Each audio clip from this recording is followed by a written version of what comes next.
إن الذي فرض عليك القرآن لرادك إلى معاد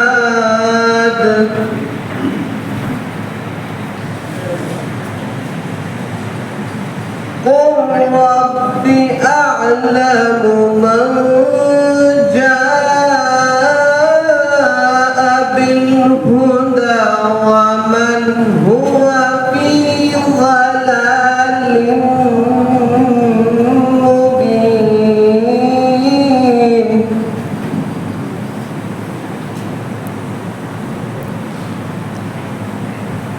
وما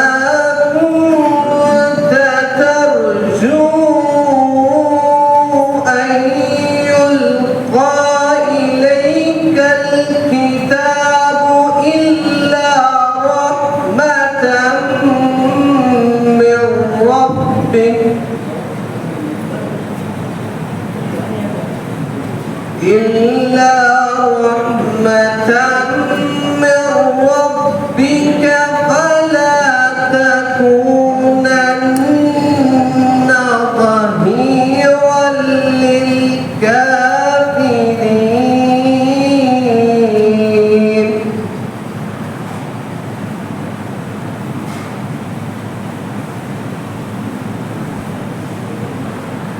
ولا يصدنك عن آيات الله بعد إذ أنزلت إليك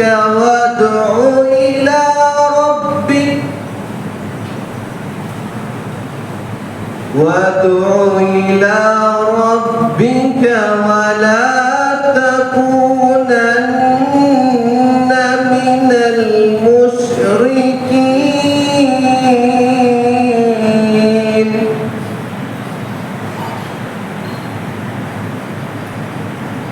ولا تدع مع الله إلها آخر لا إله إلا هو كل شيء هالك إلا وجهه له الحكم وإليه ترجعون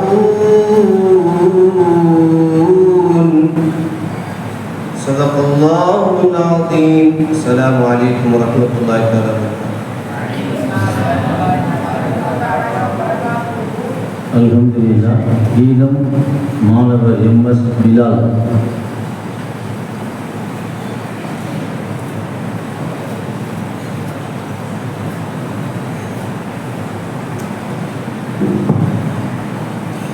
Assalamualaikum warahmatullahi taala wabarakatuh.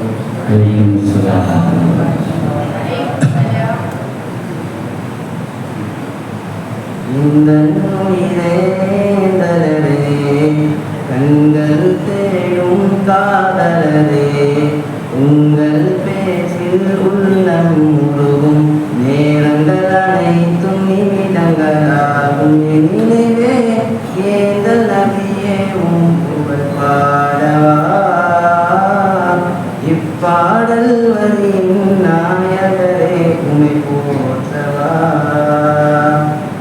யா ரசூலல்லாஹ் யா ஹபீபல்லாஹ் பாடும் எங்கள் தேடலும் நீரே யா நபியே யா ஹபீபே பாடும் எங்கள் தேடலும் நீரே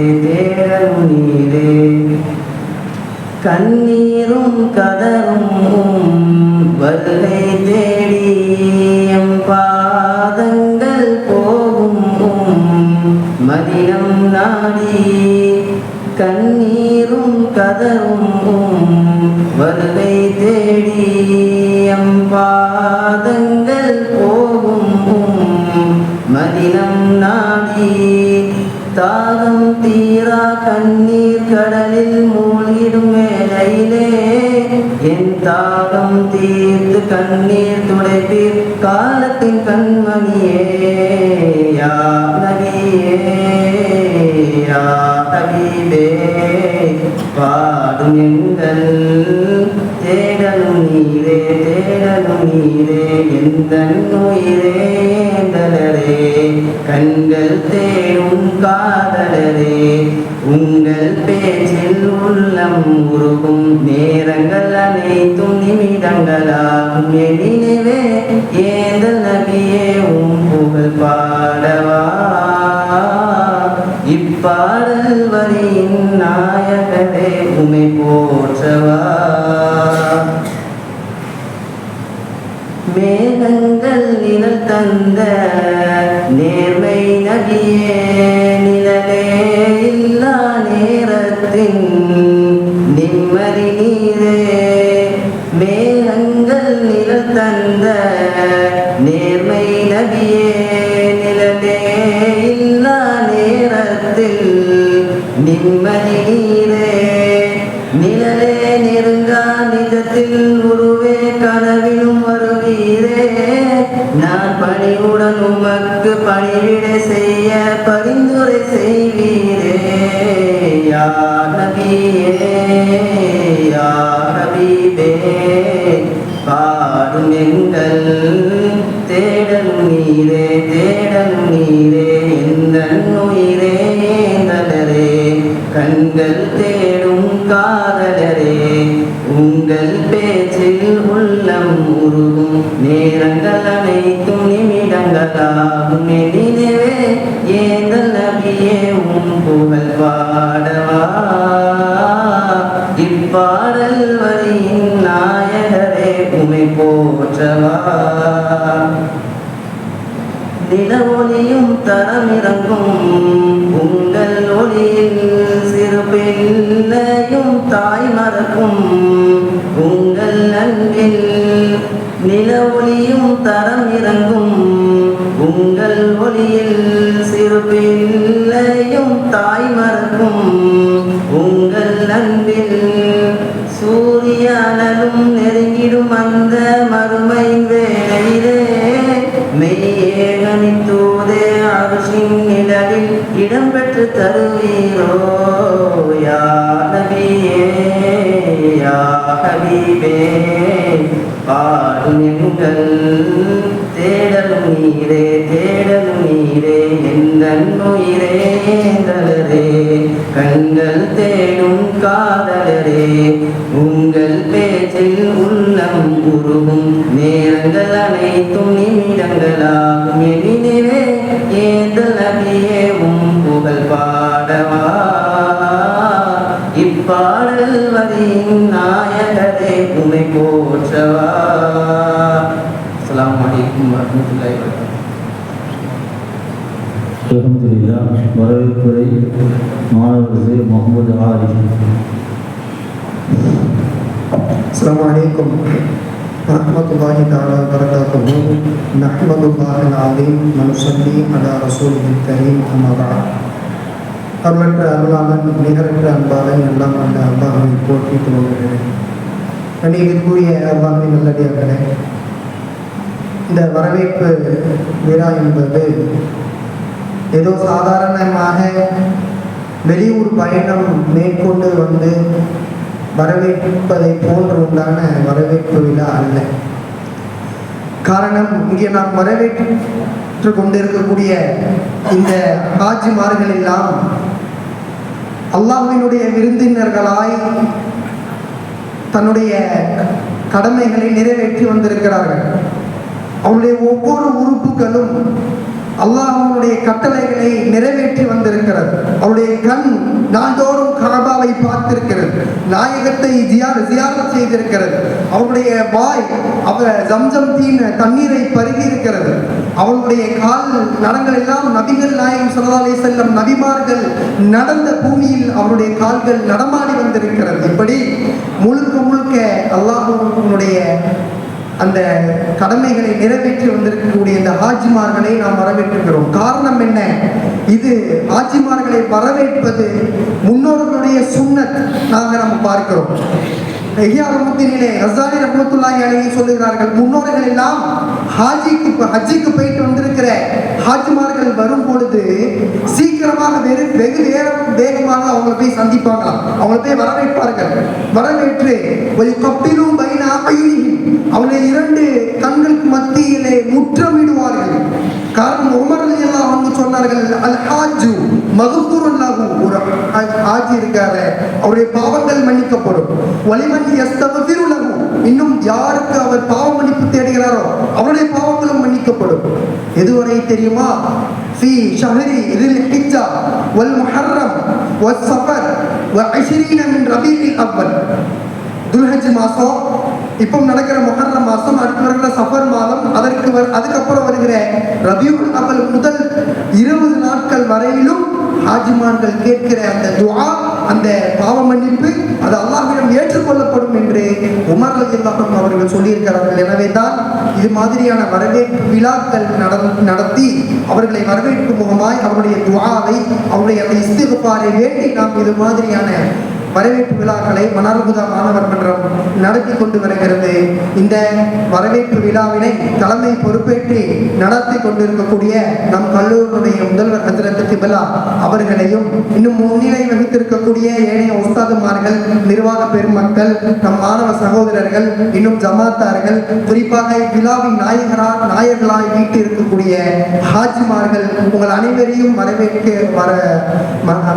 மனமார்ந்து வரவேற்கிறோம். அஸ்ஸலாமு அலைக்கும் வரஹ்மத்துல்லாஹி வபரகாத்துஹு. அல்ஹம்துலில்லாஹ். அடுத்து ஹாஜிகளை வரவேற்று நமது ஜாமியா பள்ளியின் இமாம் மரியாதைக்குரிய மௌலவி அல் ஹாஃபில் சதகத்துல்லா மஸ்லை எதிர்த்தவர்கள் வாழ்த்துரை வழங்குவார்.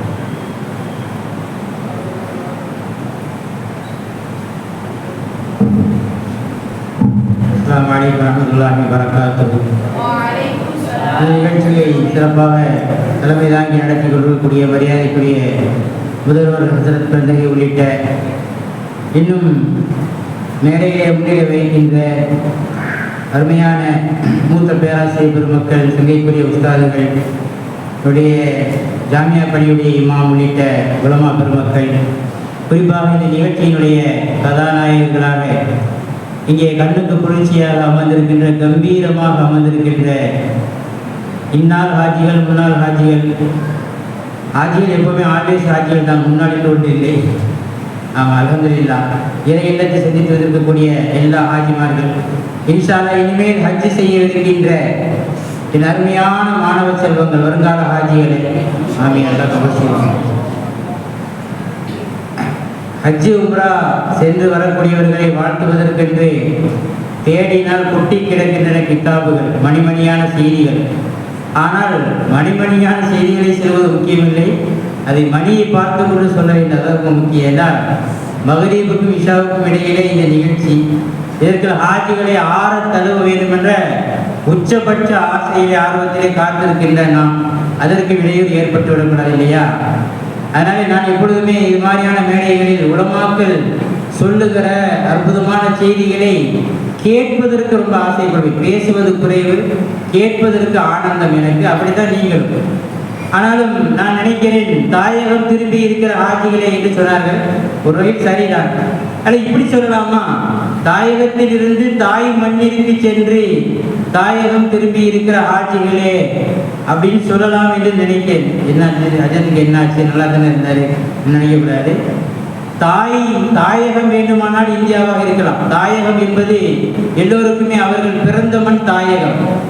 பிறந்த மண் வேண்டுமானால் இதுவாக இருக்கலாம். ஆனால் சிறந்த மண் எது? முதலில் திறந்த மண் எது? யோசித்து பாருங்கள். அவ்வளவு பித்தாயில் அருதி எனது மக்காதான், மக்கா. உலகத்தில் ஆக சிறந்த மண் காபத்துல்லா. முதல் திறந்த மண் ஏன் சொல்ற? தாய் மண் ஏன் காபத்துல்லாவை நான் சொல்கிறேன் என்றால், உலமாக்கள் இங்கே இருக்கிறவர்களுக்கு தெரியும், பூமி முழுவதும் கடலாக இருந்தது. ஹதீஸ்களில் இருக்கிறது, தப்சீர்களில் இருக்கிறது. பூமி முழு முழுக்கவே கடல், எங்கும் ஒரு பிட்டு மண்ணு கிடையாது. ஒரு நேரம் முழுக்க முழுக்க கடல் நீர். அப்படி இருந்த பொழுது முதலாக கடலிலிருந்து ஒரு சிறு மண் திட்டு, மணல் திட்டு லேசா மேலே எழுப்புது முதல். அது எந்த இடம்? 2 இடம். அதுக்கு தான் நீங்க போயிட்டு இருந்தீங்க. அதுதான் இப்போ இருக்கக்கூடிய காபா. இப்ப காபா சரியாக இருக்கிற அதே இடத்தில் தான் முதலில் மண் திட்டு கிளம்பி. அப்ப தாய் நமக்கெல்லாம் மூல மண். ஒட்டுமொத்த மனித சமுதாயம் மண்ணால் படைக்கப்பட்டது. நமக்கு மூல மண் என்று சொன்னால் அந்த மண்ணிற்கு ஆரம்ப மண் இந்த பூமியிலே காபத்துல்லா தான். எனவேதான் எல்லா முஸ்லிமுக்கு மாத்திரமல்ல, எல்லா மனிதர்களுக்கும் தாய் மண் காபத்துல்லா இருக்கிற இடம் தான். என்றால் அதை தாய் மண் என்று சொல்கிறேன். எனவே தாயகத்திலிருந்து தாய் மண்ணிற்கு போய்விட்டு, அதனாலதான் காபத்துல்லாவை பார்த்தவுடன் ஒரு தாயை கட்டி தழுவ வேண்டும் என்கிற ஆர்வம் வருகிறது. காபத்துல்லாவை முதலாக பார்க்கிற போது நீண்ட நாளாக பிரிந்து தொலைந்து போன ஒரு குழந்தை பல நாட்களுக்கு பிறகு தாயை பார்த்தால் இப்படி ஓடி போய் அந்த தாயுடைய முந்தானை கிளியை கட்டி கொண்டு தேம்பி அழுவோம். அப்படி ஒரு உணர்வு. அந்த காபத்துல்லாவின் திரையை பிடித்து அழுகிற ஹாஜிகளை பார்க்கிற போது அப்படி நமக்கு அந்த உணர்வு ஏன் வருதுன்னா அதுதான் தாய், அதுதான் தாய், அதான் உம்முல் குரா, அதான் தாய் மண். எனவே நீண்ட நேரம் பேசுவதற்குள்ளே ஹாஜிகளுக்கு ஒரே ஒரு விஷயம்தான் அடிக்கடி எல்லோரும் சொல்வது என்ன, ஹஜ்ஜுக்கு பிறகு பாமும் ஹாப்பி, ஹஜ்ஜுக்கு பிறகு ஹாப்பி, ஹாப்பிக்கு பிறகு உங்கள் ஹாப்பி எப்படி ஆயிருன்னு சொன்னால் ஒரு மாற்றம் ஆகும், ஒரு நிறைய மாற்றம் தெரியணும். ஹஜ்ஜுக்கு பிறகு உங்களுடைய வாழ்க்கை, உங்களுடைய அமல், உங்களுடைய தக்குவா எல்லாம் சிறப்பாக இருந்தால் உங்களுடைய ஹஜ்ஜி ஏற்றுக்கொள்ளப்பட்டதற்கு அதுதான் அடையாளம் என்று உலமாக்கள் சொல்கிறார்கள். அப்படி சிறந்த ஒரு மக்பூரான ஹஜ்ஜை அல்லாஹ் உங்களுக்கு ஆக்கி தருவானாக. நீங்கள் எங்களுக்காக கேட்ட துவாக்களையும் அல்லாஹ் கபூல் செய்வானாக. இருக்கிற எல்லா மக்களுக்கும் அல்லாஹ் அந்த வாய்ப்பை வாழ்க்கையில் மீண்டும் மீண்டும் நசீபாக்குவானாக என்று சொல்லி சுருக்கமாக இந்த உரையை முடித்துக் கொள்கிறேன்.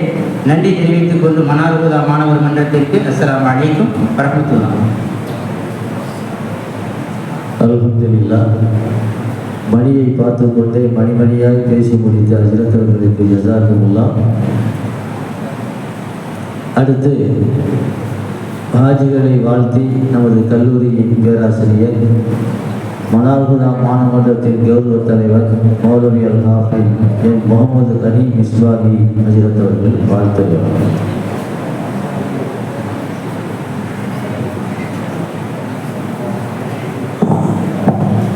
பிஸ்மில்லாஹிர் ரஹ்மானிர் ரஹீம். அல்லாஹும்ம ஸல்லி அலா சய்யிதினா முஹம்மதின் வ அலா ஆலி சய்யிதினா முஹம்மதின் வ பாரிக் வ ஸல்லிம் அலைஹி. அல்ஹம்துலில்லாஹ்.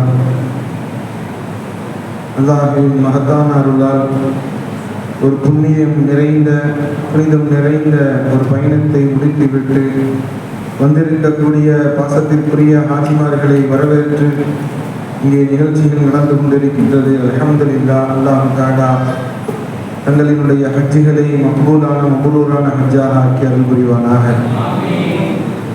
உங்களை வாழ்த்தி பேச வேண்டும் என்பதை தாண்டி தங்களினுடைய ஹஜ்ஜின் அனுபவங்களை கேட்க வேண்டும் என்ற ஆவலிலே நாங்கள் எல்லாம் அமர்ந்திருக்கின்றோம்.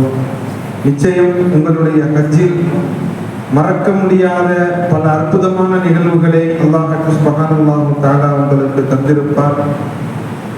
அந்த ஹஜ்ஜுடைய நாட்கள் என்றைக்கும் நீங்காமல் உங்களுடைய உள்ளத்திலே இடம்பெற்று இருக்க வேண்டும். அது தரக்கூடிய படிப்பினைகளை நீங்களும் சரி, உங்களின் மூலியமாக நாங்களும் அதை பயன்படுத்த வேண்டும். அல்லாஹ் அதற்கு நசீபை தந்தது புரிவானாக. அன்பிற்குரிய ஹாஜிமார்களே, நிறைய நீங்கள் கேள்விப்பட்டு இருப்பீர்கள். ஹஜ்ஜிலே நீங்கள் நிறைய பார்த்திருப்பீர்கள், நிறைய விஷயங்கள் கேள்விப்பட்டு இருப்பீர்கள். ஹஜ்ஜுக்கு போயிட்டு வந்த ஹாஜிமார்கள் நீங்கள் எப்படிப்பட்டவர்களாக இருக்கிறீர்கள், ஹஜ்ஜுக்கு பின்னாடி உங்களுடைய வாழ்க்கை எப்படி இருக்க வேண்டும், ஹஜ்ஜில் நீங்க செய்த அமலினுடைய நன்மைகள் என்ன என்பதை விளங்கிக் கொண்டு தெரிந்து கொண்டு இதற்கு பின்னால் உள்ள இந்த வாழ்க்கையை நாம் சீராக்கி செழிப்பாக்கி வைத்துக் கொள்ள வேண்டும். நாயகம் ஸல்லல்லாஹு அலைஹி வஸல்லம் அவர்கள் ஹஜ்ஜுக்கு சென்ற அந்த ஆண்டிலே மினாவினுடைய பள்ளியிலே பெருமானார் ஸல்லல்லாஹு அலைஹி வஸல்லம் அவர்கள் அமர்ந்திருக்கிறார்கள். அருகாமையிலே இப்னு உமர் ரலியல்லாஹு தஆலா அன்ஹு அவர்கள் அமர்ந்திருக்கிறார்கள். 2 தோழர்கள் சகீஃப் கோத்திரத்தை சார்ந்த ஒருவரும் அன்சாரி தோழர்களில் ஒருவரும் பெருமானார் ஸல்லல்லாஹு அலைஹி வஸல்லம் அவர்களை பார்ப்பதற்காக வேண்டி வருகிறார்கள். நாயகம் ஸல்லல்லாஹு அலைஹி வஸல்லம் அவர்கள் அமர்ந்திருக்கிறார்கள். 2 தோழர்கள் வந்தவுடன் பெருமானார் ஸல்லல்லாஹு அலைஹி வஸல்லம் அவர்கள் கேட்டார்கள், நீங்க எதற்காக வேண்டி வந்திருக்கீங்கிறத நீங்களே சொல்றீங்களா அல்லது நான் சொல்லட்டுமா அப்படின்னு சொல்லி பெருமானார் ஸல்லல்லாஹு அலைஹி வஸல்லம் கேட்டாங்க. அப்ப அந்த சகீஃப் கோத்திரத்தை சார்ந்த தோழர் சொன்னார், யா ரசூலல்லாஹ், நாங்கள் எதற்காக வேண்டி வந்திருக்கிறோம் என்பதை பற்றி நீங்களே சொல்லுங்களேன் என்று அந்த சகீஃப் கோத்திரத்தை சார்ந்த தோழர் சொல்லுகின்ற பொழுது பெருமானார் ஸல்லல்லாஹு அலைஹி வஸல்லம் அவர்கள் சொன்னார்கள், என்னிடத்திலே நீங்கள் சில கேள்விகளை கேட்க வந்திருக்கிறீர்கள். நாங்கள் ஹஜ்ஜுக்காக வேண்டி இஹ்ராம் கட்டி வந்தோமே, அதனால் எங்களுக்கு கிடைக்கக்கூடிய பலன் என்ன?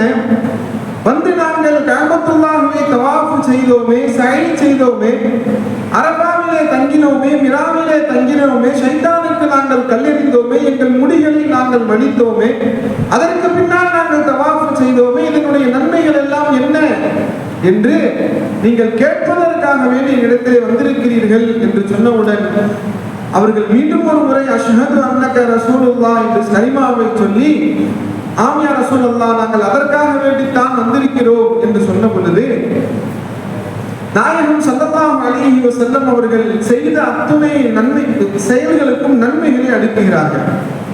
நீங்கள் இஹ்ராமை கட்டி கொண்டு உங்கள் இல்லங்களில் இருந்து நீங்கள் கிளம்பினீர்கள் அல்லவா, அந்த நேரத்திலே நீங்கள் எட்டு வைக்கும் ஒவ்வொரு எட்டுக்கும் அல்லாஹ் சுப்ஹானல்லாஹு தஆலா உங்களின் ஒரு பாவத்தை மன்னிக்கிறான், ஒரு நன்மையை உங்களுக்கு எழுதுகிறான்.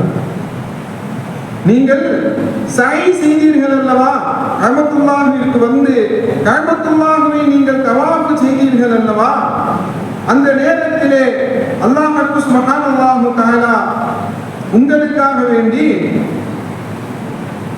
ஹஜ்ஜிற்கு நீங்கள் வீட்டிலிருந்து புறப்படுகின்ற பொழுது உங்கள் எட்டுக்கு அல்லாஹ் நன்மையை வழங்குகிறான், பாவத்தை மன்னிக்கின்றான்.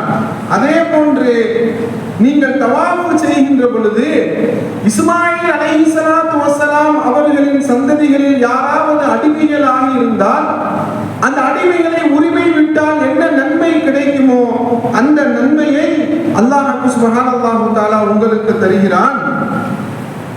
நீங்கள் சஃபா மர்வாவுக்கு மத்தியிலே சஹீ செய்கின்ற பொழுது 70 அடிமைகளை உரிமை விட்ட நன்மையை அல்லாஹ் உங்களுக்கு வழங்குகிறான். நீங்கள் அரபாவிலே தங்கியிருக்கின்ற அந்த நாளிலே அல்லாஹ் தஆலா அவனுடைய ஷர்னுக்கு தகுந்தவாறு முதல் வானத்தின் பக்கம் இறங்கி வந்து அந்த முதல் வானத்தில் நின்று கொண்டு மலக்குமார்களை அழைத்து சொல்லுவார், இதோ தலைவிரி கோலங்களாக அழுக்கு படித்த ஆடைகளோடு இங்கே வந்து அமர்ந்திருக்கிறார்களே, இவர்கள் எதற்காக வந்து அமர்ந்திருக்கிறார்கள்? என்னிடத்திலே என்னுடைய கிருபையை எதிர்பார்த்து வந்து அமர்ந்திருக்கிறார்கள். நான் அவர்களுடைய பாவம் இந்த உலகத்தினுடைய மண் அளவிற்கு இருந்தாலும், இந்த உலகத்தினுடைய மண் அளவிற்கு இருந்தாலும், வானத்தில் இருந்து பொழியக்கூடிய மழை துளிகளினுடைய அளவிற்கு இருந்தாலும், கடலினுடைய அலையின் முறையின் அளவிற்கு இருந்தாலும் நான் அவர்களுடைய எல்லா பாவங்களையும் மன்னித்து விட்டேன் என்று அல்லாஹ் சுப்ஹானல்லாஹு தஆலா சொல்றார். நீங்கள் ஷைத்தானுக்கு கல் எறிகிறீர்கள் அல்லவா, அந்த கல் எறிதலின் பொழுது நீங்கள் செய்த எல்லா விதமான, அதாவது அழிவை ஏற்படுத்தக்கூடிய பாவங்கள் என்று சொல்லக்கூடிய பெரும்பாவங்கள் அனைத்தையும் அல்லாஹ் சுப்ஹானல்லாஹு தஆலா மன்னித்து விடுகிறான். நீங்கள் அதற்கு பின்னால் தவாஃப் செய்கிறீர்களே, உங்களுடைய ஹஜ்ஜு ஒப்புக்கொள்ளப்பட்ட ஹஜ்ஜாக இருக்கும் பட்சத்தில், அது ஒப்புக்கொள்ளப்பட்ட ஹஜ்ஜாக இருக்கின்ற சமயத்திலே நீங்கள் தவாஃப் செய்கின்ற பொழுது ஒரு வானவர் உங்களினுடைய 2 தோள் புஜங்களுக்கு மத்தியிலே வந்து தடவி கொடுத்து விட்டு சொல்கிறார், அல்லாஹ் உங்களினுடைய எல்லா விதமான பாவங்களையும் மன்னித்து விட்டான். உங்களுடைய எல்லா விதமான பாவத்தையும் அல்லாஹ் சுப்ஹானல்லாஹு தஆலா மன்னித்து விட்டான். இனி நீங்கள் நாடியதை செய்து கொள்ளுங்கள் என்று அந்த மலக்கு சொல்லுவார் என்பதாக பெருமானார் ஸல்லல்லாஹு அலைஹி வஸல்லம் அவர்கள் சொல்லித் தந்த செய்தி ஹதீஸ் கிரந்தங்களிலே நமக்கு பதிவு செய்யப்பட்டிருக்கிறது என்று சொன்னால், அன்பிற்குரிய ஹாஜிமார்களே, நீங்கள் எவ்வளவு பாக்கியம் பெற்ற ஒரு பயணத்தை முடித்து வந்து அமர்ந்திருக்கிறீர்கள் என்பதை கொஞ்சம் யோசித்து பாருங்கள். அல்லாஹ் உங்களை எப்படி பரிசுத்தப்படுத்தி இங்கே அனுப்பி இருக்கின்றான். பெருமானார் ஸல்லல்லாஹு அலைஹி வஸல்லம் அவர்கள் சொல்லுவார்கள், கயௌமின் வலதத்ஹு உம்மு, அன்று பிறந்த பாலகர்களாக, அன்று நீங்கள் சிறுவர்களாக வரவில்லை. சிறுவர்களுக்கு பாவங்கள் செய்தாலும் மன்னிப்பு உண்டு. இஸ்லாமிய ஷரியத்தை பொறுத்தவரை ஒரு மனிதன் எப்பொழுது பருவ வயதை அடைகின்றானோ அப்பொழுதுதான் அவனுக்கு பாவ கணக்குகள் எழுதப்படும். அப்பொழுதுதான் நம்முடைய ஷரியத்து சட்டம் அவருக்கு வரும். உங்களை பெருமானார் ஸல்லல்லாஹு அலைஹி வஸல்லம் அவர்கள் சிறுவர்கள் என்று சொல்லவில்லை. கயௌமின் வலதத்ஹு உம்மு, அன்று பிறந்த பாலகர்களாக, அதாவது பாவம் என்றால் என்னவென்றே அறியாதவர்களாக நீங்கள் வந்திருக்கிறீர்கள் என்று பெருமானார் ஸல்லல்லாஹு அலைஹி வஸல்லம் அவர்கள் சோபனம் சொல்லியிருக்கிறார்கள் என்று சொன்னால் உங்களுடைய துஆக்கள் மிகவும் அற்புதமானவைகள். நீங்கள் இப்பொழுது அற்புதமான முறையில் இருக்கின்றீர்கள். அல்லாஹ் சுப்ஹானல்லாஹு தஆலா உங்களுடைய ஹஜ்ஜை மக்பூலான மப்ரூரான ஹஜ்ஜாக ஆக்குவானாக. அதனுடைய அடையாளம் என்ன தெரியுங்களா? நம்ம ஹஜ்ஜு ஒப்புக்கொள்ளப்பட்டுச்சா இல்லையா அப்படிங்கிறதுக்கு உண்டான அடையாளம் என்ன அப்படின்னா, இனிமேல் உங்களினுடைய இபாதத்துகளில் அதிக கவனமும் பாவத்தில் இருந்து விலகி இருக்க வேண்டும் என்கின்ற சிந்தனையும் பாவத்தில் இருந்து ஒதுங்கி இருத்தல் என்பதும் நன்மையின்பால் உங்களுடைய சிந்தனை அதிகமாக செல்லுமானால், உங்கள் வாழ்க்கையில் இனி நன்மைகள் அதிகரிக்குமானால், பாவங்கள் குறையுமானால், பாவ சிந்தனைகள் குறையுமானால், நிச்சயம் உங்களுடைய ஹஜ்ஜு ஒப்புக்கொள்ளப்பட்ட ஹஜ்ஜு என்பதில் எந்த மாற்றமும் இல்லை. அல்லாஹ் சுப்ஹானல்லாஹு தஆலா உங்களுடைய ஹஜ்ஜை ஒப்புக்கொள்ளப்பட்ட ஹஜ்ஜாக ஆக்குவானாக. இன்று நீங்கள் துஆ செய்ய கடமைப்பட்டிருக்கிறீர்கள். இந்த மனாருல் ஹுதாவிற்கும் நபவுசான அரபிக் கல்லூரிக்கும் இங்க இருக்கக்கூடிய உஸ்தாதுமார்கள், மாணவர்கள் பயிலக்கூடிய இனி பயில இருக்கக்கூடிய மாணவர்கள், ஓதி கொடுக்க இருக்கின்ற உஸ்தாதுமார்கள், நிர்வாக பெருமக்கள் அனைவர்களுக்காக வேண்டி நீங்கள் துஆ செய்யுங்கள். இன்ஷா அல்லாஹ் இந்த மன்பவு ஸலாம் கியாம நாள் வரை தொடர்ந்து இயங்கிக் கொண்டே இருக்க வேண்டும். இதில் இருக்கக்கூடிய மாணவர்கள் ஒவ்வொருவரும் இன்ஷா அல்லாஹ் ஹாஜிகளாக ஆக வேண்டும். அவருடைய ஹஜ்ஜு ஒப்புக்கொள்ளப்பட்ட ஹஜ்ஜாக ஆக வேண்டும் என்று துஆ செய்யுங்கள். அல்லாஹ் சுப்ஹானல்லாஹு தஆலா நல்ல விஷயங்களை நம் யாவரையும் உடனே தருள் புரிவானாக. வாக்கு தாழ்வான அல்ஹம்துலில்லாஹி ரப்பில் ஆலமீன். அஸ்ஸலாமு அலைக்கும் வரஹ்மத்துல்லாஹி வலைக்கும் அஸ்ஸலாம் வரஹ்மத்துல்லாஹி வபரகாத்துஹு. அடுத்து நமது ஜாமியா பள்ளியாசலின் இமாம் கண்ணியத்துக்குரிய மௌலவி அல் ஹாஃபில் அல்லாஹ் கே அப்துல் அலீம் மஸ்லஹி ஹஜ்ரத் அவர்கள் வாழ்த்துகிறார்கள். பிஸ்மில்லாஹிர் ரஹ்மானிர் ரஹீம். அல்ஹம்துலில்லாஹ்.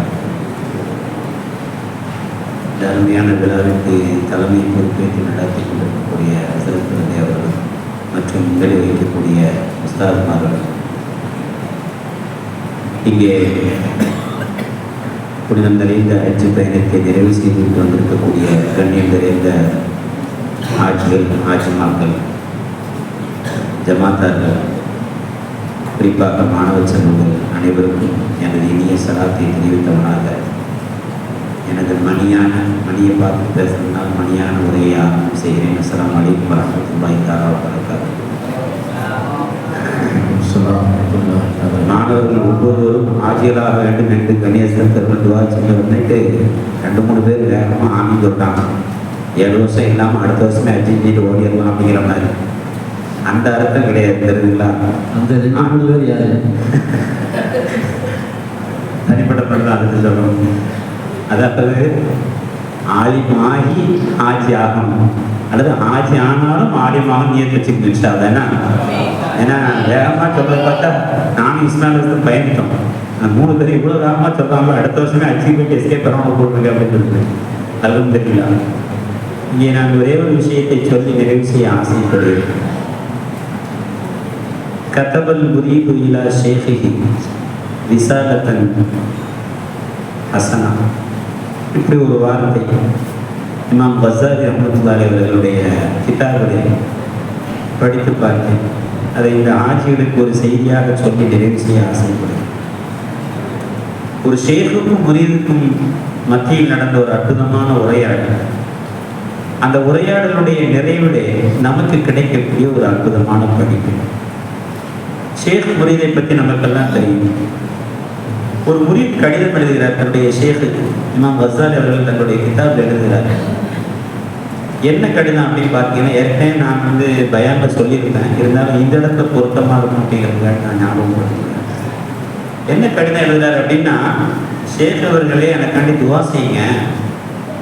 திருட்டு குற்றம் சாட்டப்பட்டு காவலர்களால் நான் கைது செய்யப்பட்டிருக்கிறேன் அப்படின்னு ஒரு கடிதம்.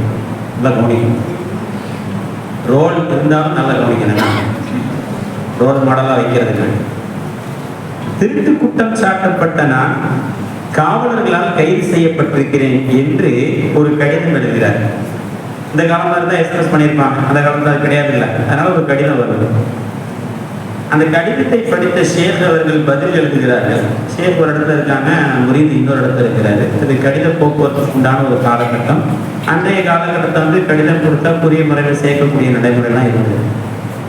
பதில் கடிதம் எழுதுகிறாரு, அல்லாஹ்க்கு நீங்க சுக்ரியா செய்யுங்க அப்படின்னு பதில் எழுதுறாரு.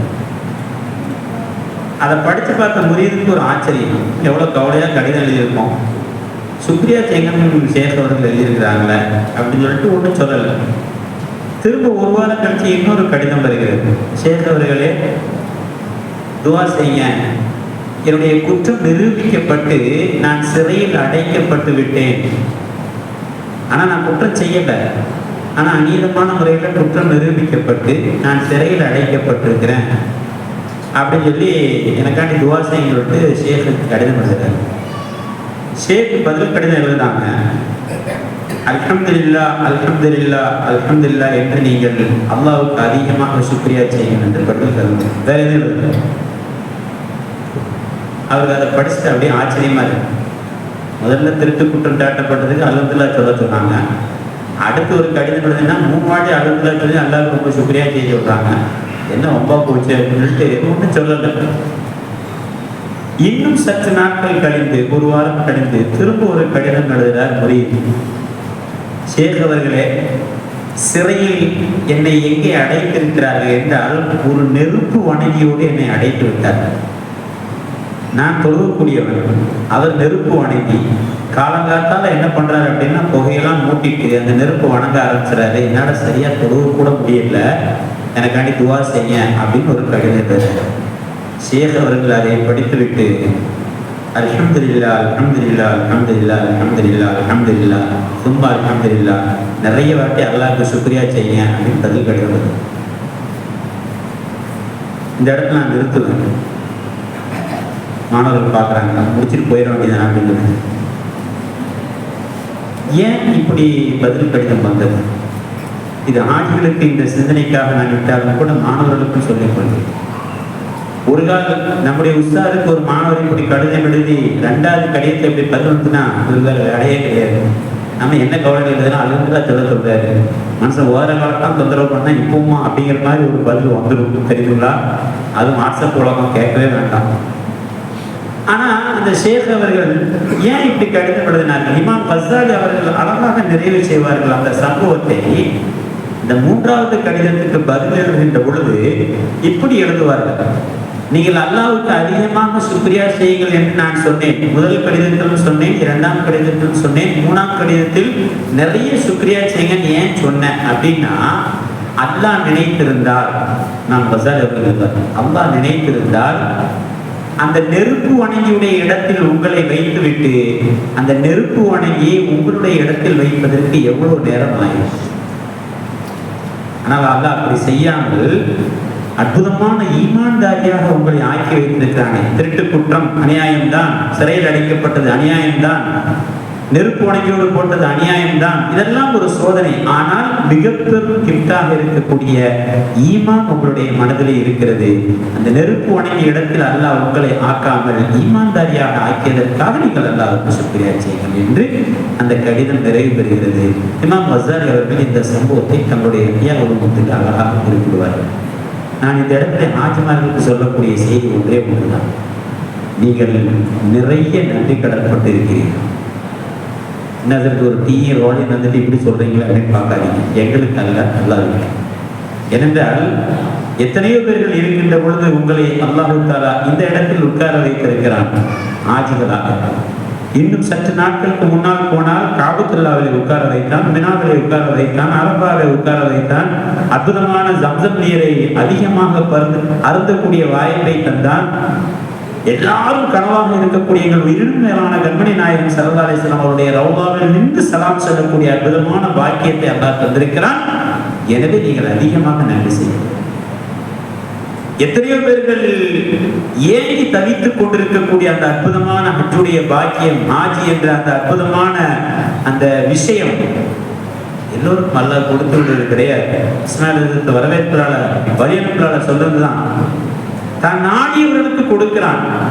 பணம் இருக்கலாம், உடல் ஆரோக்கியம் இருக்கலாம், வசதி இருக்கலாம், காபாவுக்கு பக்கத்திலே கூட பிறந்திருக்கலாம், காபாவுக்கு பக்கத்திலே கூட வளர்ந்திருக்கலாம். ஹஜ்ஜுடைய பாக்கியம் என்பது அல்லாஹ் நாடினால் மாத்திரம்தான் தெரியும். பாத்தின் பின்னாசி ஹஜ் யஅதூக ரிஜாலன் வஅலா குல்லி வாமின் யஅதீன மின் குல்லி ஃபஜ்ஜின் அமீக் என்று ஹஜ்ரத் இப்ராஹிம் அலைஹிஸ்ஸலாம் அவர்கள் யாரான் செய்யும் பொழுது யாருடைய ஆலமே அருவாக இருந்தவருடைய காதிலே ஒலித்ததோ அவர்கள் மாத்திரம்தான் ஹாஜி. கடந்த சமயத்திலே ஒரு ஆஜி வருத்தத்தோடு பதிவு செய்து கொண்டார். என்னுடைய தகப்பனார் எல்லா வகையான வசதியும் எனக்கு இருக்கிறது, என்னுடைய தகப்பனாருடைய காணில் விழாத குறையாய் ஹஜ்ஜுக்கு போங்கள், டீலக்ஸ் அல்ல அதற்கு மேலாக போட்டு தருகிறேன், அங்கே எல்லா வகையான சொகுசாக உங்களை ஹஜ் செய்ய வைக்கிறேன், நீங்க போயிட்டு வாங்க வாப்பான்னு கேட்டோடனே அந்த வாப்பாவுக்கு வருத்தாங்க. அந்த மகனார் வருத்தத்தோடு பதிவு செய்கிறார். 2-3 இடத்துல பதிவு செஞ்சார். நான் எவ்வளவோ சொல்லி பார்த்தேன், எனக்கு எல்லாம் எல்லா வசதியும் தந்திருக்கான், இது என்னன்னா அவர் ஹாஜியார், ஆனா வாப்பாக்கு அந்த ஹஜ்ஜுடைய பாக்கியத்தை கொடுக்கணுமே என்பதற்காக ரொம்ப முயற்சி பண்றார், கொடுக்கப்படலை. அல்லாஹ்வுடைய நாட்டம் இல்லை. அவர்கள் பார்த்தும் ஆகிவிட்டார்கள். அல்லாஹ்வுடைய பாவங்களை மன்னிப்பானாக. எதற்கு சொல்கிறேன் என்றால், நான் நன்றியை சக்கரத்தும் ரசீதன் வளையப்பதும் அதாவது சரி, நாம் அதிகமாக நன்றி செய்ய கடமைப்பட்டிருக்கிறோம், குறிப்பாக ஆட்சியில். ஏனென்றால் எத்தனையோ பேர்கள் இருக்கும் பொழுது அல்லாஹ் தஆலா உங்களை அந்த அற்புதமான இடத்தில் தன்னுடைய விருந்தாளிகளாக வைத்து கண்ணியப்படுத்தி அனுப்பியிருக்கிறார் என்றால், இனி வரக்கூடிய காலகட்டத்தில் உங்களுடைய நன்றி கடன் என்பது அதிகப்படுத்தப்பட வேண்டும். அது அதிகப்படுத்தப்படுவதற்குண்டான அடையாளம் என்னவென்றால், உங்களுக்கெல்லாம் இன்னும் ரொம்ப ஆசை இருக்கும், மீண்டும் ஹஜ்ஜுக்கு போகணும், மீண்டும் உம்ராவுக்கு போகணும் அப்படிங்கிற ஆசை யாருக்கும் இல்லாமல் இருக்காது. மாணவர்கள் ஆமீன் வேகமாக சொன்னது போல, ஏன்னா எல்லாருக்கும் அந்த ஆசை இருக்கிறது. எனக்கும் இஸ்மாயில் ஹஜ்ரத்துக்கும் அந்த ஆசை ரொம்பவே உண்டு. அல்ல எல்லோருக்கும் அந்த பாக்கியத்தை தர வேண்டும். யாருக்கு அந்த பாக்கியம் உடனே கிடைக்கும் அப்படின்னா, யார் நன்றியை அதிகப்படுத்துகிறார்களோ. நன்றி வெளிப்படுவது பல்வேறு விதமாக இருக்க வேண்டும். போதன காலத்தில் நல்ல போதுவதுதான் நன்றியினுடைய வெளிப்பாடு. அசர் சொல்லிட்டாங்கன்னு தொழுதுட்டே இருப்பது நன்றி அல்ல, முதல் மாணவனாக வருவது நன்றி. உஸ்தாதுமாருடைய கண்ணியத்தை கவனத்தில் வைத்து அவருடைய துவாவை பெறுவது நன்றி. ஆஜிமாருடைய நன்றி என்ன? அங்கே எதை கற்றுக்கொண்டார்கள்? சாஜத்தை விட்டிருக்க மாட்டீர்கள், இமாம் ஜமாத்தை விட்டிருக்க மாட்டீர்கள், சலாம் சொல்வதை விட்டிருக்க மாட்டீர்கள், இன்னும் எக்ஸெட்ரா எக்ஸெட்ரா எக்ஸெட்ரா தர்மத்தை விட்டிருக்க மாட்டீர்கள். அந்த பண்பு இங்கே அதிகமாக தொடர்ந்தது என்றால் அது உங்களுடைய நன்றி. சுருக்கமாக சொல்ல வேண்டும் என்றால், எனக்கும் சொல்லிக் கொள்வேன், உங்களுக்கும் சொல்லிக் கொள்வேன். நன்றியை யார் அதிகப்படுத்துகிறார்களோ அல்லாஹ் நிச்சயமாக அற்புதமான அந்த பாக்கியத்தை மீண்டும் மீண்டும் தருவான். உங்களுக்கும் எனக்கும் உலக முஸ்லிம்கள் அத்துணை நபர்களுக்கும் தர வேண்டும் என்று இந்த நல்ல நேரத்தில் துவா செய்து அருமையான வாய்ப்பை தந்த இந்த அற்புதமான மன்னார்குடாவுக்கு நன்றி கூறியவனாக, மணியை பார்க்காமலே குறிப்பிட்ட நேரத்தை முடித்து விட்டேன் என்பதையும் அதற்கு சொல்லி நிறைவு செய்கிறேன். அஸ்ஸலாமு அலைக்கும் வரஹ்மத்துல்லாஹி வபரகாத்துஹு. அல்ஹம்துலில்லாஹ், அல்ஹம்துலில்லாஹ், அல்ஹம்துலில்லாஹ், சும்மா அல்ஹம்துலில்லாஹ். அடுத்து ஹஜ்ஜுக்கு சென்றுவிட்டு திரும்பிய சாதுலியா மதத்தைச் சேர்ந்த ஹாஜி அவர்கள் தங்களுடைய ஹஜ் அனுபவங்களை சுருக்கமாக சொல்லுவார்கள்.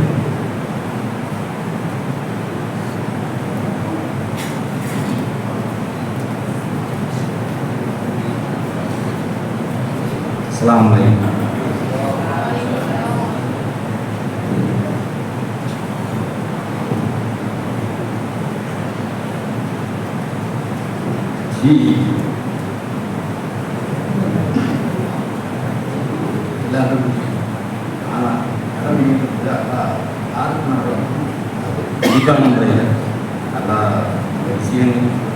ஒவ்வொரு விஷயமும் ஒவ்வொரு பகுதியிலும் எங்கள் இமாம்களும் எங்கள் மக்களுக்கு அனைவருக்கும் அல்லாத ஒரே துவாகிறது, யாரையும் எந்த விஷயத்தையும் உமராவும் கட்சியும் ஆக்கித்தரக்கூடிய அல்லா அப்படின்னு நாங்கள் ஒவ்வொரு தொழுகையிலையும் காவல்துறையாக பார்த்து கேட்கணும்.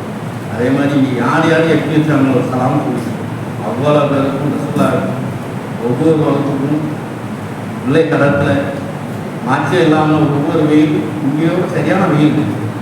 நாங்கள் எங்கள் ஹோட்டல்லாம் கொஞ்சம் குறைவாக தான் இருந்துச்சு. அதில் வந்து நாங்கள் நடந்து போகிறவங்களே எங்களுக்கு புரியாதாக தான் இருந்தது.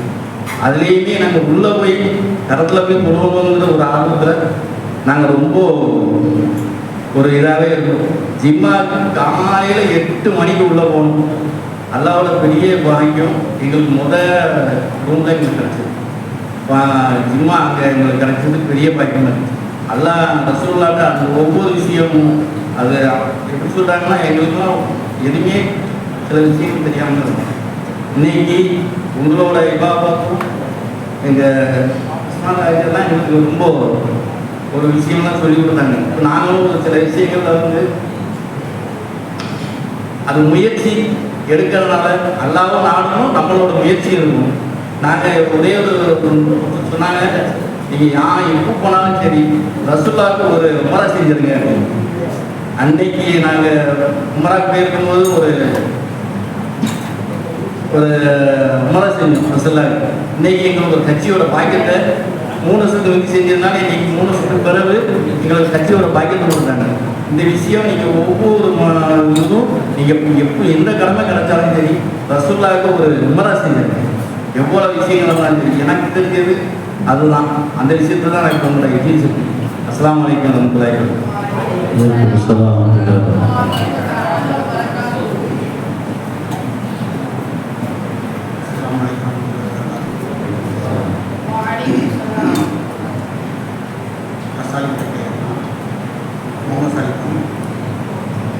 நான் 40 ஆண்டு காலம் முன்னாடி 2007 ஒரு முறை 1982 போனேன். 2016 ஒரு முறை சொன்னேன். 2007 உட்கா சொல்லிருந்து அல்லாஹ்வின் வீட்டில் நான் வந்து ரகஜத்து தொழுதுகிட்டே இருந்தேன். அல்லாஹ்வுக்கு கேட்டுகிட்டே இருந்தேன். நான் என் மனைவி ஒன்றாகவே அந்த கட்சி செய்யணும். இவ்வளோ நாளாக ஆயிடுச்சு பாருங்க. அவங்களும் ஒரு முறை செஞ்சாங்க. ஆனால் என் மகனும் 3 வருஷத்துக்கு மேலே இறந்துட்டான் துபாய்க்கு. அதோட என்ன கேட்டேன், எனக்கு கட்சி செய்யணும், நானும் என் மனைவியும் சேர்ந்து செய்யணும். ஆனால் நல்லபடியாக கட்சி செய்யணும். ஒரு திருப்பி செஞ்சேன். எனக்கு போகும்போது எனக்கு யூரின் பிரச்சனை, கொஞ்ச நேரம் நிற்க முடியாது.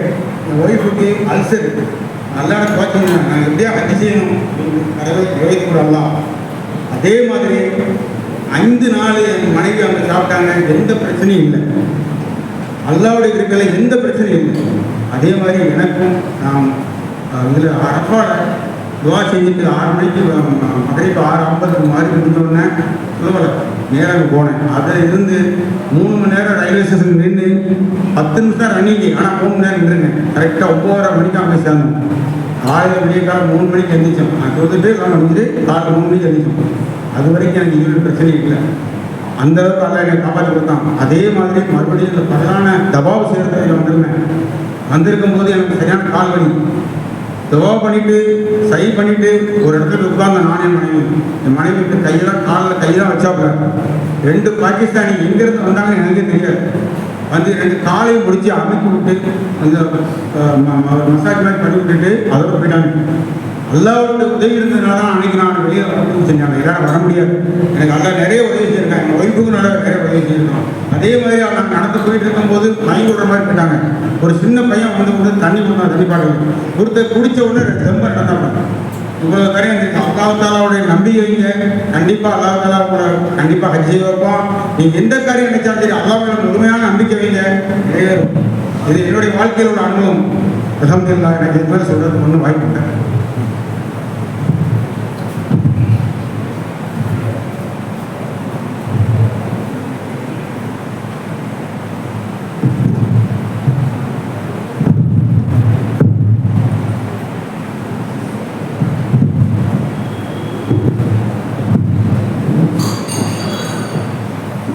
அஸ்ஸலாமு அலைக்கும் வரஹ்மத்துல்லாஹி வபரகாத்துஹு. அல்ஹம்துலில்லாஹ் வஸ்ஸலாத்து வஸ்ஸலாமு அலா ரசூலில்லாஹ். கண்ணியமிகு ஹாஜிமார்களே, பல லட்சங்களை செலவழித்து சுமார் 40 நாட்கள் 50 நாட்கள் தங்களுடைய தொழில்களை, வியாபாரத்தை, ஓய்வு நேரங்களை விட்டுவிட்டு அல்லாஹ்வுக்காக, அல்லாஹ்வுடைய ரசூலுக்காக தியாகம் செய்து வந்திருக்கக்கூடிய ஹாஜிகள் எல்லோருக்குமே ஒரு கவலை இருக்கும். என்ன கவலை என்றால், என்னுடைய ஹஜ் அல்லாஹுவால் ஏற்றுக்கொள்ளப்பட்டதா, ஹஜ் மக்பூலாக ஆனதா அப்படிங்கிற ஏற்றுக்கொண்டிருப்பான் என்ற ஒரு பக்கம் உறுதியான நம்பிக்கை இருந்தாலும் கூட ஏதோ ஒரு சிறு தவறினால் நம்முடைய ஹஜ்ஜுடைய காரியங்கள் ஏற்றுக்கொள்ளாமல் ஆகியிருக்குமோ என்கின்ற ஒரு பயமும் இருக்கத்தான் செய்யும். காரணம், ஸல்லல்லாஹு அலைஹி வஸல்லம் அவர்கள் சொன்னார்கள், அல் ஈமானு பைனல் ஹௌஃபி வல் ரஜா. ஈமான் என்பது அல்லாஹ்வுடைய பயத்துக்கும் அவனுடைய ஆதரவுக்கு மத்தியில் உள்ளது. பயப்படவும் செய்யணும், என் ரப்பு என்னை காப்பாற்றுவாங்கிற நம்பிக்கையும் இருக்கணும். இப்ப இமாம் ஹசன் பஸ்ரி ரஹ்மஹுல்லாஹ் அவங்களே கேட்கப்படுது, அல் ஹஜ்ஜுல் மப்ரூர், அல்லாஹ்வால் ஏற்றுக்கொள்ளப்பட்ட அங்கீகரிக்கப்பட்ட ஹஜ் என்பதற்கு என்ன அடையாளம்? அவங்க சொல்றாங்க, ஐ யர்தி அஸ்ஸாஹிதன் ஃபித் துன்யா வ ராகிபன் ஃபில் ஆகிரா. ஹாஜி ஊருக்கு வந்ததற்கு பிறகு அவருடைய சிந்தனை பெரும்பாலும் மறுமை சம்பந்தப்பட்டதாக இருக்க வேண்டும். மறுமையின் பக்கம் ஆசித்தவராக, துன்யாவுடைய சிந்தனைகள் குறைவுள்ளவராக யாருக்கு இருக்கிறதோ அவருடைய ஹஜ்ஜு மபூராக ஆகிவிட்டது என்பதற்கு அடையாளம் இல்லை. அல்லாஹ் உங்களுடைய சிந்தனைகளை அப்படி ஆக்கி தந்துள்வானாக. எங்களுடைய சிந்தனைகளையும் மறுமையின் பக்கம் அதிகம் உள்ளதாக ஆக்கி தந்துள்வானாக. நான் 2 செய்தி உங்களுக்கு சொல்கிறேன். நீங்கள் ஹஜ்ஜை முடித்து விட்டு வந்திருக்கிறீர்கள். நம்ம அலிமர் சொன்னது போல நீங்கள் 2 விஷயத்தை பேண வேண்டும். ஒன்று, அல்லாஹ் உங்களுக்கு கொடுத்த இந்த நிஅமத்துக்கு நீங்கள் ஒவ்வொரு வக்திலும் நன்றி செலுத்திக் கொண்டே இருக்க வேண்டும். ஏன் அப்படின்னா, இப்ப கூட பேசிக்கிட்டு இருக்கும்போது தலைவர் சொன்னாங்க, 800 ஆண்டுகள் இந்தியாவையே ஆண்ட முகலாய மன்னர்கள், அதில் சில மன்னர்கள் இறை தியானத்தில், இறை அச்சத்தில் மிக உயர்ந்த நிலைமையில் இருந்தார்கள், மார்க்கத்தோடு பின்னி படைந்திருந்தார்கள். ஆனால் 800 ஆண்டுகள் இந்திய சாம்ராஜ்யத்தை ஆண்ட எந்த இஸ்லாமிய மன்னர்களும் ஹஜ் செய்யவில்லை. ஹஜ் செய்யல. பணம் இல்லையா, வசதி இல்லையா, அதிகாரம் இல்லையா, எல்லாம் உண்டு. ஆனால் அல்லாஹ் நாடவில்லை. காரணம், ஒரு குறிப்பு தருவார்கள். அன்றைக்கு ஹஜ்ஜுக்கு போய்விட்டு வந்தா நடந்துதான் போகணும். இன்றைக்கு போல விரைவாக சென்று விட்டு வருகின்ற காலம் அல்ல. ஹஜ்ஜை முடித்து விட்டு அவர் திரும்பினால் 3 மாதங்கள் 6 மாதங்கள் கூட ஆகிவிடலாம். அதற்குள் தன்னுடைய பிள்ளை அல்லது தன்னுடைய உறவினர் ஆட்சியை பிடிச்சிடுவாங்க. ஒரு ஹஜ்ஜுக்கு போயிட்டு வந்தா உடனே ஜெயிலுக்கு தான் போகணும் அப்படிங்கிற ஒரு சூழ்நிலையை பயந்துதான் அவர்கள் ஹஜ் செய்யல. அப்ப அவர்களுடைய சிந்தனை ஆகிரத்து குறைந்து துன்யா மேலோங்கி இருந்தது. அல்லாஹ் கூப்பிட்டுக்கல. ஆனா அவர்கள்லாம் கவனிச்ச நீங்களும் நாமும் ஒண்ணுமே கிடையாது. அவர்களுடைய வசதிக்கும் வாய்ப்புக்கும் அதிகாரத்துக்கும் செல்வாக்குக்கும் மத்தியில நீங்கள் நானும் ஒன்று கிடையாது. ஆனா உங்களையும் என்னையும் அல்லாஹ் ஹஜ்ஜுக்கு அழைத்திருக்கிறார், தன் வீட்டுக்கு அழைத்திருக்கிறார். இப்படி நன்றி செலுத்துவதற்கு முன்னால் நம்ம எந்த இடத்துக்கு போயிட்டு வந்தோம் அப்படிங்கிறத அந்த மகத்துவத்தை உணர்ந்தால் நம்ம நன்றி இலகுவாக இருக்கும். அல்லாஹ் சொல்வான், லா உக்ஸிமு பிஹாதல் பலத். அல்லாஹ் எதன் மீது சத்தியம் செய்கிறானோ அது உன்னதமானது, உயர்வானது, மகத்துவமானது என்பது குர்ஆன் சொல்லக்கூடிய நடைமுறை. அல்லாஹ் எதன் மீது சத்தியம் செய்கிறான்டா? லா உக்ஸிமு பிஹாதல் பலத், இந்த மக்காவின் மீது நான் சத்தியம் செய்கிறேன் என்கிறார்.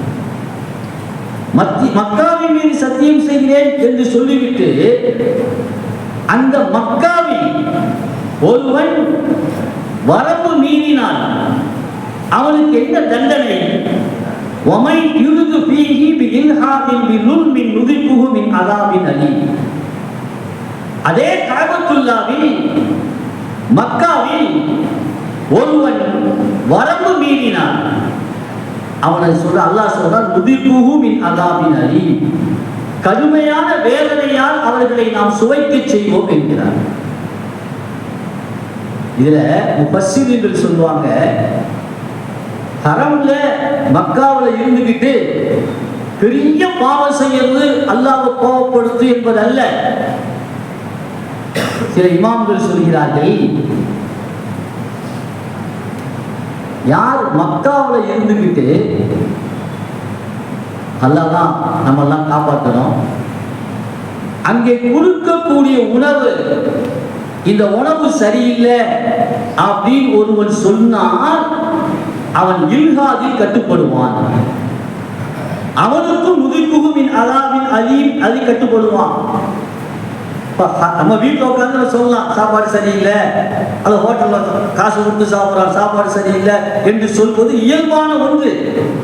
இந்த இயல்பான ஒன்றை கூட ஹரமுடைய எல்லைக்குள் உட்கார்ந்து கொண்டு நம்ம காசு கொடுத்தா சாப்பிடலாம்.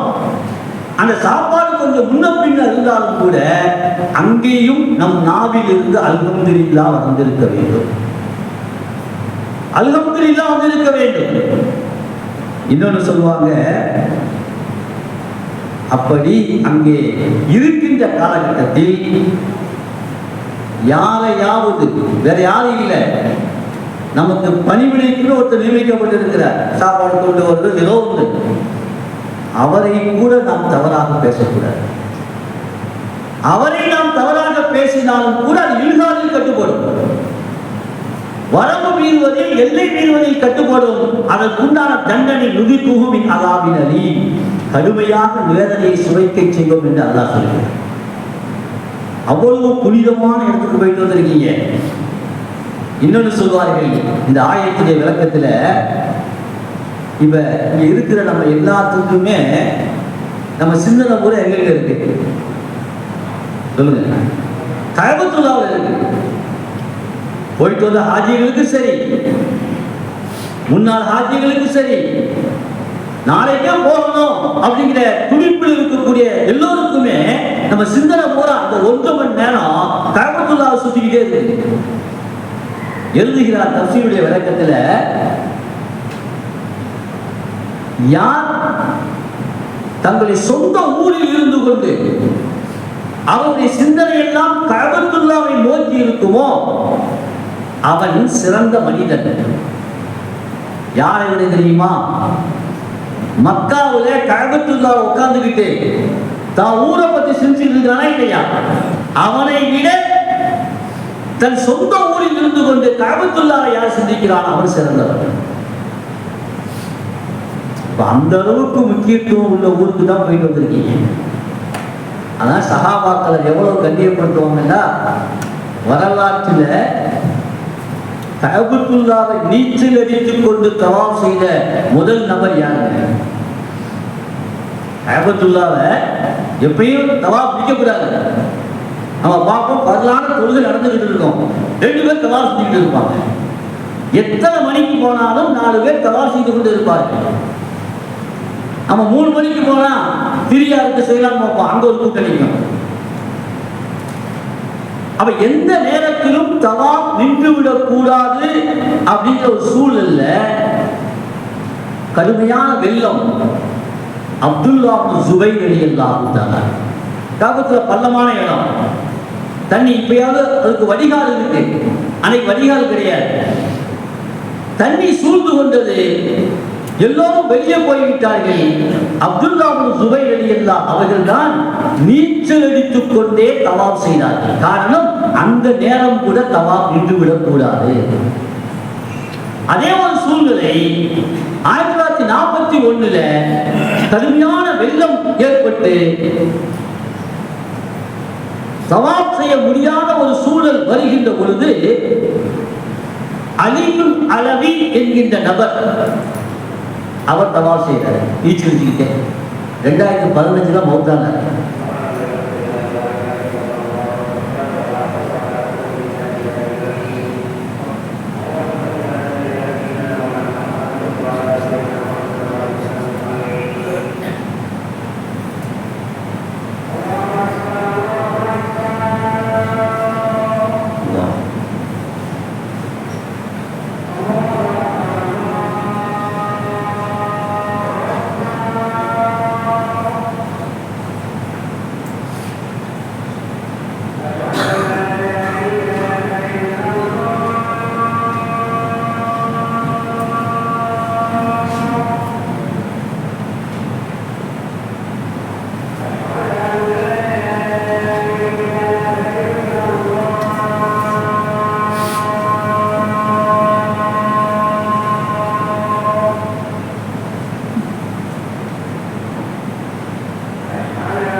அல்லாஹ்வின் நல்லடியார்களே, அப்ப அலியுல் அலவி அவர் அந்த வெள்ளை ஏற்பட்ட போது அவர்களும் நீச்சல் அடித்துக் கொண்டு தவாப் செஞ்சாங்க.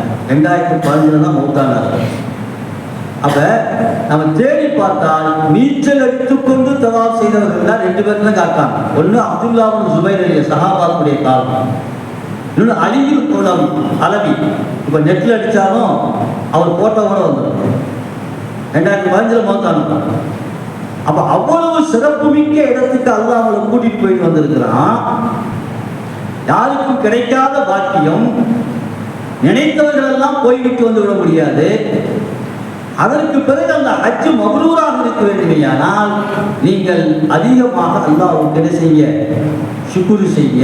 ஒன்று, நான் வருட வருடம் ஹாஜிகளுக்கு சொல்வது ஹஜ் மக்பூலாயிருச்சு மப்ரூராயிருச்சு என்பதற்குள்ள அடையாளங்கள்ல ஒன்று, அவர் ஹஜ்ஜுக்கு போயிட்டு வந்ததுக்கு பிறகு அதிகமாக உணவளிப்பார்.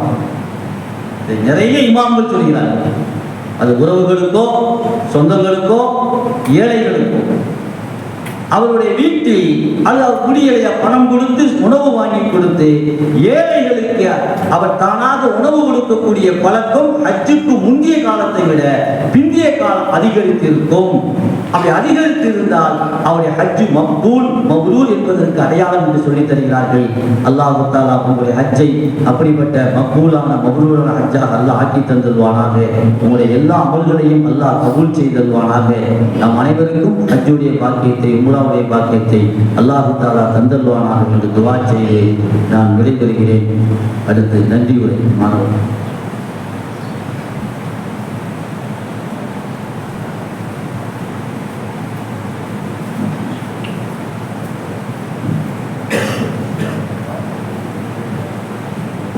அஸ்ஸலாமு அலைக்கும் வரஹ்மத்துல்லாஹி வபரகாத்துஹு. இந்த விழாவினை சீரோடு சிறப்போடு நடத்திருந்த ஹஸரத்துல்லா அவர்களுக்கும் முன்னணி வகித்து தந்த நிர்வாக பெருமக்கள், உஸ்தாதுமார்கள், இமாம்கள், அமைதிகாத்த மாணவர்கள், ஹாஜிமார்கள், ஹாஜாக்கள் அனைவருக்கும் ஜஸாக்குமுல்லாஹு கைரன் கஸீரா. அஸ்ஸலாமு அலைக்கும் வரஹ்மத்துல்லாஹி வபரகாத்துஹு.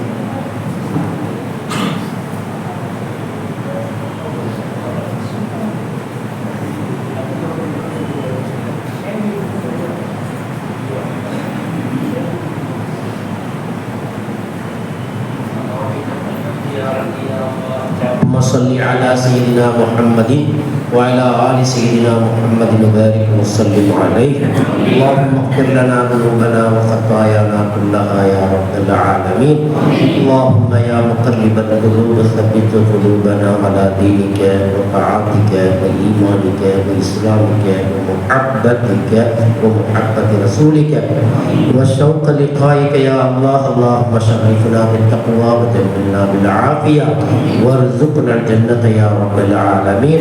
اللهم ارزقنا حج بيتك الحرام وارزقنا زيارة روضة نبيك الكرم مقبولا مبرورا مرة بعد مرة كرة بعد كرة برحمتك يا أرحم الراحمين.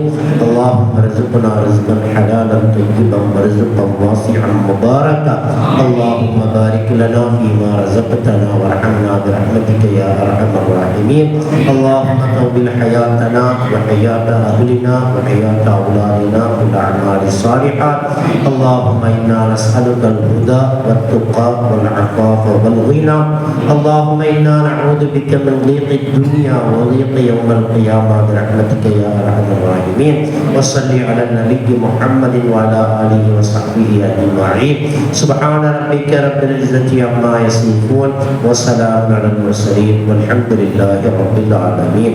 صلى الله على محمد صلى الله عليه وسلم. صلى الله على محمد صلى الله عليه وسلم. صلى الله على محمد يا رب صل عليه وسلم.